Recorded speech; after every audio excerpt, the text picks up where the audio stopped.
Welcome বন্ধুরা, আমি Saptaparni from বায়োলাইভ। আশা করি তোমরা সবাই খুব ভালো আছো। আজকে আমি নিটের প্রিপারেটরি একটা ভিডিও নিয়ে চলে এসেছি। আজকে আমরা 2021-এর নিট এক্সামে যে 14টা কোয়েশ্চেন এসেছিল ফিজিওলজি পোর্শন থেকে, সেগুলো নিয়ে আলোচনা করব। ফিজিওলজি একটা হাই ওয়েটেজ পার্ট আমাদের নিটের বায়োলজির পেপারের জন্য। ওকে, তো সেখানে কোয়েশ্চেনগুলো আজকে আমরা ডিসকাস করব, প্রিভিয়াস ইয়ার্স কোয়েশ্চেন্স। তো তোমরাও আমার সাথে অ্যান্সার করতে থাকো, কে কত পাচ্ছ লিখে জানাবে, তাহলে বুঝতে পারবো কার কীরকম প্রিপারেশন হচ্ছে। ওকে, আর অবশ্যই তুমি যদি আমার চ্যানেলে নতুন হও বা আমার ভিডিও রেগুলারলি দেখছো, ভিডিও ভালো লাগছে, তাহলে আমি রিকোয়েস্ট করব সবার আগে নিচে দেওয়া বেল বাটন প্রেস করে চ্যানেলটাকে অলে ক্লিক করে সাবস্ক্রাইব করে রাখো, কারণ অলে ক্লিক করলে আমি আমার চ্যানেলে যখনই কোনো ভিডিও দেবো তার নোটিফিকেশান তুমি সবার আগে পেতে পারবে। ভিডিও ভালো লাগলে অবশ্যই একটা লাইক করে দিতে ভুলো না, আর অবশ্যই বন্ধুদের মধ্যে শেয়ার করে দিও। আর কোনো রকম কোয়েশ্চেন্স থাকলে নিচে কমেন্ট সেকশনে কমেন্ট করে জানাতে পারো। চাইলে তোমরা আমাকে আমার ফেসবুক পেজ, ফেসবুক গ্রুপ বা আমার ইনস্টাগ্রাম প্রোফাইলেও ফলো করতে পারো। কোনো কোয়ারিজ থাকলে বায়োলজি রিলেটেড সেগুলোও পাঠাতে পারো, আমি সলভ করে দেওয়ার চেষ্টা করব। তাহলে চলো আর দেরি না করে আজকের ভিডিও স্টার্ট করা যাক। ফার্স্ট কোয়েশ্চেন বলেছে, দেখো, chronic autoimmune disorder affecting neuromuscular junction leading to fatigue, weakening and paralysis of skeletal muscle is called as। তাহলে এখানে তোমাকে কি বলেছে, এটা একটা অটো ইমিউন ডিসঅর্ডার যেটা আমাদের নিউরোমাস্কিউলার জাংশনকে অ্যাফেক্ট করে, এবং তার সিমটমস কি, fatigue, weakening and paralysis of skeletal muscle. তাহলে এটা একটা মাস্কিউলার ডিজিজ, যেটা অন্য হাতে হচ্ছে একটা অটো ইমিউন ডিসঅর্ডার, প্লাস আমাদের নিউরোমাস্কিউলার জাংশনকে অ্যাফেক্ট করছে। ঠিক আছে, এর মধ্যে কোনটা হবে, arthritis, muscular dystrophy, myasthenia Grevy's নাকি গাউট? কারেক্ট অ্যান্সার হবে অপশন 3, মায়াস্থেনিয়া গ্রেভিস। কেন মায়াস্থেনিয়া গ্রেভিস? কারণ মায়াস্থেনিয়া গ্রেভিসে কি হয়, আমাদের যে নিউরোমাস্কিউলার জাংশনে নিউরনের এন্ড পোর্শন থেকে যে অ্যাসিটাইল কোলিন সিক্রিটেড হয়, সেই অ্যাসিটাইল কোলিন গিয়ে আমাদের, ধরো এটা যদি আমাদের নিউরনের আমাদের যে সাইন্যাপটিক নব সেটা হয়, তাহলে এখান থেকে কি নির্গত হয়, অ্যাসিটাইল কোলিন। এই অ্যাসিটাইল কোলিন গিয়ে আমাদের এই যে মাসেল রয়েছে, মাসেলের গায়ে অ্যাসিটাইল কোলিনের রিসেপ্টার থাকে। ধরো এটা অ্যাসিটাইল কোলিনের রিসেপ্টার মাসেলের গায়ে, তার উপরে এসে অ্যাসিটাইল কোলিন বসে। এই রিসেপ্টারটার গায়ে যখন অ্যাসিটাইল কোলিন বসতে পারে না, ফলে মাসেল কন্ট্র্যাক্ট হতে পারে না, তখন মায়াস্থেনিয়া গ্রেভিস হয়। ঠিক আছে, তাহলে কেন অ্যাসিটাইল কোলিন এসে রিসেপ্টারের গায়ে বসতে পারছে না? কারণ অলরেডি রিসেপ্টারটাকে অন্য কেউ ব্লক করে রেখেছে। কে ব্লক করে রেখেছে? বডির একটা নিজস্ব অ্যান্টিবডি, যেটা অন্যের এগেনস্টে কাজ করা উচিত, সেটা নিজেরই প্রোটিনের এগেনস্টে কাজ করছে। রিসেপ্টারের অ্যান্টিবডি রিসেপ্টারের উপর বসে রয়েছে। তাহলে এটা একটা অটো ইমিউন ডিসঅর্ডার। ওকে, যার ফলে মাসেল কন্ট্রাকশন হতে পারছে না এবং মায়াস্থেনিয়া গ্রেভিস এই ডিজিজটা হয়ে যাচ্ছে। বুঝতে পেরেছো? Coming to the next question, বলেছে, select the favorable condition required for the formation of oxyhemoglobin in the alveoli। ঠিক আছে, অ্যালভিওলাইতে অক্সিহিমোগ্লোবিন অর্থাৎ হিমোগ্লোবিনের সাথে অক্সিজেন যে বাইন্ড করবে, ঠিক আছে, সেইটা হওয়ার জন্য কি কি ফেভারেবল কন্ডিশন দরকার। তো দেখো, এর মধ্যে অবশ্যই তোমরা সবাই জানো হাই PO2 লাগবে, high partial pressure of oxygen, low partial pressure of carbon dioxide, ঠিক আছে, লেস H+, মানে pH কম হতে হবে। ওকে, এবং কি হতে হবে, তোমার লো টেম্পারেচার হতে হবে। ওকে, তাহলে কি কি পেলাম আমরা, হাই PO2, লো PCO2, লেস H+, এবং লোয়ার আমাদের কি হতে হবে, লোয়ার টেম্পারেচার হতে হবে। তাহলে কারেক্ট অ্যান্সার হবে আমাদের 155-এর ক্ষেত্রে option A। Okay, coming to the next question, sphincter of Oddi is present at. Sphincter of Oddi কোন জায়গাটায় থাকে? এইটা দেখো, এইটা হচ্ছে স্ফিংক্টার অফ ওডি, এই জিনিসটা। এটা তাহলে কোথায় আছে? যেখানে আমাদের প্যাংক্রিয়াটিক ডাক্ট, এইটা হচ্ছে আমাদের প্যাংক্রিয়াটিক ডাক্ট, আর এটা হচ্ছে আমাদের কমন বাইল ডাক্ট, যেটা সেইটা। ওকে, তো এই দুটো ডাক্ট যেখানে এসে ডুওডিনামে ওপেন করছে, সেইখানেই যে স্ফিংক্টারটা থাকে সেটাকে আমরা বলি স্ফিংক্টার অফ ওডি। তাহলে কী কী অপশান আছে দেখো, ileocecal junction, no, obviously not. Junction of hepatopancreatic duct and duodenum, yes, it will be your correct answer. Hepatopancreatic duct আর ডুওডিনামের জাংশনে আমাদের স্ফিংক্টার অফ ওডি থাকে। বুঝতে পেরেছো? চলো পরের কোয়েশ্চেনে যাই। The partial pressure of oxygen and carbon dioxide at alveoli, অ্যালভিওলাইতে অবশ্যই অক্সিজেনের পার্শিয়াল প্রেশার বেশি হয়, কত হয় সেটা তোমাদের মনে রাখলেই তোমরা করতে পারবে, এটা মনে রাখার ব্যাপার। অ্যালভিওলাইতে PO2 হচ্ছে 104, ওকে, আর PCO2 হচ্ছে 40, ওকে, 40 থেকে 45 এরকম হয় জেনারেলি। তো কারেক্ট অ্যান্সার হবে option A. Coming to the next question, which of the following statements wrongly represents the nature of smooth muscle? ঠিক আছে, এখানে স্মুথ মাসেল বা স্মুথ মাসেলের সম্বন্ধে কয়েকটা অপশনস দেওয়া আছে, কোনটা ভুল তোমাকে লিখতে হবে, রংলি রিপ্রেজেন্ট করছে কোনটা। কী কী দিয়েছে? দিস মাসেলস হ্যাভ নো স্ট্রাকশনস, একদম কারেক্ট। দে আর ইনভলেন্টারি মাসেলস, হ্যাঁ এরা হচ্ছে আমাদের অনৈচ্ছিক পেশি, একদম correct. Communications among the cells is performed by intercalated disc. Intercalated disc কি স্মুথ মাসেলে থাকে? থাকে না। ইন্টারক্যালেটেড ডিস্ক থাকে আমাদের হৃৎপেশি বা আমাদের হার্ট মাসেলে বা কার্ডিয়াক মাসেল। তাহলে এইটা হবে আমাদের ভুল, ঠিক আছে। তাহলে এখানে কারেক্ট অ্যান্সার হলো অপশন 3, ওকে, এইটা হবে আমাদের ভুল উত্তর। আর লাস্টেরটা বলেছে দেখো, these muscles are present in the wall of blood vessels, obviously blood ভেসেলের ওয়ালে আমরা স্মুথ মাসেলই দেখতে পাই। Coming to the next question, succus entericus is referred to as pancreatic juice, intestinal juice, gastric juice or chyme. Succus entericus, entericus থেকেই বুঝতে পারছো কোথাকার কথা বলা হচ্ছে, ইন্টেস্টাইন, স্মল ইন্টেস্টাইনের কথা বলা হচ্ছে। সাক্কাস এন্টেরিকাস হচ্ছে ইন্টেস্টিনাল জুস, কারেক্ট অ্যান্সার হচ্ছে option B. Coming to the next question, persons with AB blood group are called as universal recipient because AB blood গ্রুপের লোকেদের কি হয়, যে RBC রয়েছে, এটা যদি তাদের RBC হয়, RBCর গায়ে A অ্যান্টিজেনও থাকে, B অ্যান্টিজেনও থাকে, ঠিক আছে। কিন্তু প্লাজমাতে কোনো রকম A অ্যান্টিবডি বা B অ্যান্টিবডি থাকে না, প্লাজমাতে A বা B কোনো রকম অ্যান্টিবডি থাকে না, ওকে। তাহলে এখানে কী কী অপশান আছে দেখো, absence of antigen A and B on the surface of RBC, এটা তো অবশ্যই নয়, ভুল। Next, absence of antigen A and B in the plasma, first of all antigen কখনোই প্লাজমায় থাকে না, তো এটাও ভুল। Next, presence of antibodies anti A and anti B on RBCs, antibody কখনো RBCর গায়ে থাকে না, সো এটাও ভুল। Next, absence of antibodies anti A and anti B in the plasma, হ্যাঁ এইটা হবে কারেক্ট, যে অ্যান্টি-A বা অ্যান্টি-B কোনো রকম অ্যান্টিবডি প্লাজমাতে থাকে না, অ্যাবসেন্ট থাকে, okay. So correct answer is option 4।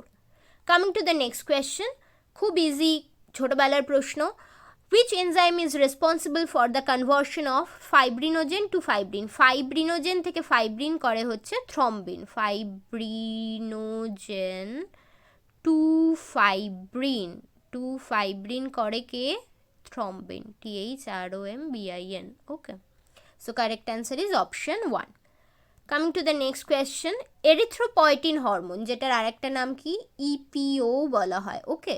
EPO দিলে কিন্তু মানে গুলিয়ে ফেলো না, EPO এরিথ্রোপয়েটিন দুটোই সেম। এরা কি করতে হেল্প করে? এরা আমাদের বোন ম্যারো থেকে RBC তৈরিতে হেল্প করে, ওকে। which stimulates RBC formation is produced by erythropoietin, আমাদের কিডনি থেকে প্রোডাকশন হয়। তো এখানে দেখো যে কটা অপশনস আছে তার মধ্যে কারেক্ট অ্যান্সার কোনটা হবে, option 4, juxtaglomerular cells of kidney, okay. Coming to the next question, identify the types of cell junctions that help to stop the leakage of substance across a tissue and facilitation of communication with neighboring cells via rapid transfer of ions and molecules. তো এখানে দুটো junction, sell জাংশনের কথা তোমাকে বলতে হবে।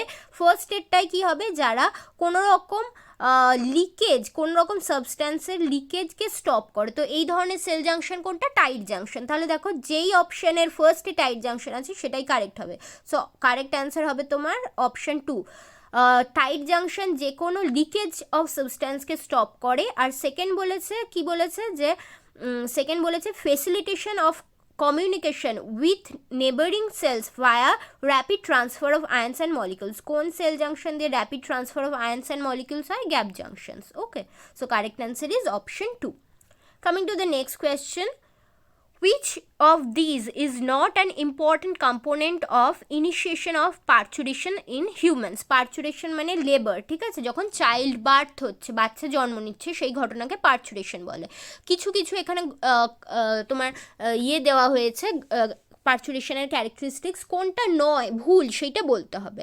Not important, ভুল নয়, not so important like others. Okay, বলেছি increase in oestrogen and progesterone ratio. Yes, যখন পার্চুরেশন হয় তখন ইস্ট্রোজেনের লেভেল অনেক বেড়ে যায়, তো এটা সঠিক।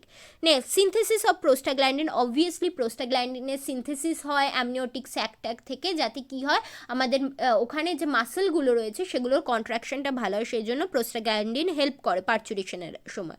Release of oxytocin. অক্সিটোসিন হচ্ছে মেন জিনিস যেটা আমাদের পার্চুরেশনে হেল্প করে।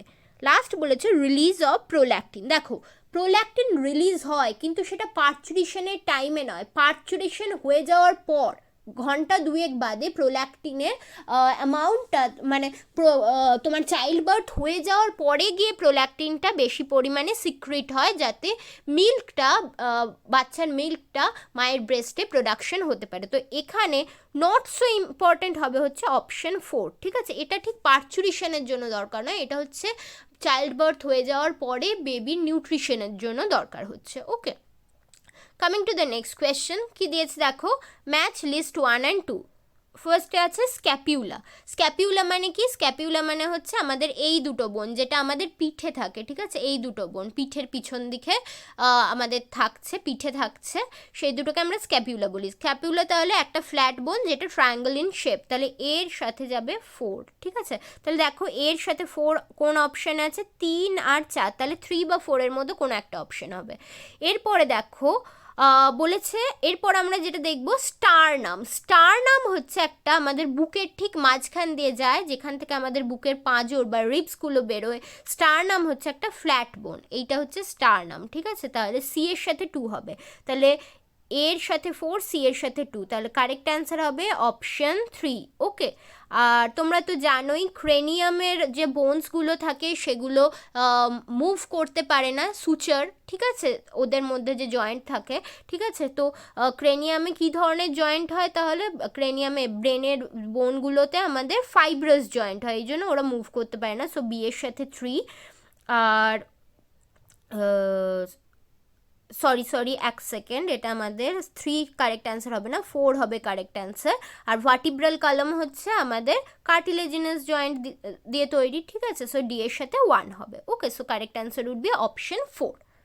নাও coming to the next question, তোমাকে এখানে কিছু অ্যাসারশন অ্যান্ড তার রিজন দেওয়া আছে, বলতে হবে। কি বলেছে অ্যাসারশনটা? A person goes to high altitude and experience altitude sickness with symptoms like breathing difficulty and heart palpitation. তো এর রিজন হিসেবে কি দিয়েছে? Due to low atmospheric pressure at high altitude the body does not get sufficient oxygen. In the light of the above statement, choose the correct answer from the options given below, ঠিক আছে? এখানে যেটা বলেছে যে high অল্টিটিউডে গেলে অল্টিটিউডের sickness হয়, altitude sickness হয়, যেখানে আমাদের ব্রিদিং করতে কষ্ট হয়, হার্ট প্যালপিটেশন হয়। আর তার রিজন হিসেবে কি বলেছে? যে হাই অল্টিটিউডে যেহেতু আমাদের অ্যাটমসফেরিক প্রেশার কম থাকে, তাই আমাদের টিস্যুতে সাফিসিয়েন্ট অক্সিজেন পৌঁছায় না, তাই এই কারণগুলো হয়। তো এটা একদমই ঠিক, ঠিক আছে? এই অ্যাসারশনটার জন্য এই রিজনটা একদমই সঠিক। তো এখানে কারেক্ট অ্যান্সার হবে option 1, both A and R are true and R is the correct explanation of A. Okay, coming to the last question and very important one, কি বলেছে? During muscular contraction which of the following events occur? দেখো, eighth zone disappears, A band widens, I band reduces in width, myosin hydrolyzes ATP and releasing the ADP and phosphate, Z line attached to actins are pulled inwards. ওকে, তো আগে আমরা এই ইমেজটা দেখে নিই। ওকে, ইমেজটা দেখো, এটা একটা আমরা সার্কোমিয়ারের ইমেজ দেখছি। সার্কোমিয়ার মানে হচ্ছে জেড টু জেড লাইন, ঠিক আছে? মানে এই পুরো এরিয়াটা হচ্ছে সার্কোমিয়ার, জেড লাইন থেকে জেড লাইন অবধি, এই গ্রিন দুটো হলো জেড লাইন। এবার তোমাকে কি বলেছে? এইচ জোন হচ্ছে এই মাঝখানে, এই জায়গাটা হচ্ছে এইচ জোন, এই জায়গাটা, ঠিক আছে? তো এইচ জোন ডিসঅ্যাপিয়ার্স, অবভিয়াসলি দুটো সাইড থেকে যখন আমার অ্যাক্টিনগুলো মায়োসিন হেড যখন অ্যাক্টিনকে মুভ করাবে, তাহলে কি হবে? জেড লাইন দুটো কাছাকাছি আসবে, তাই তো?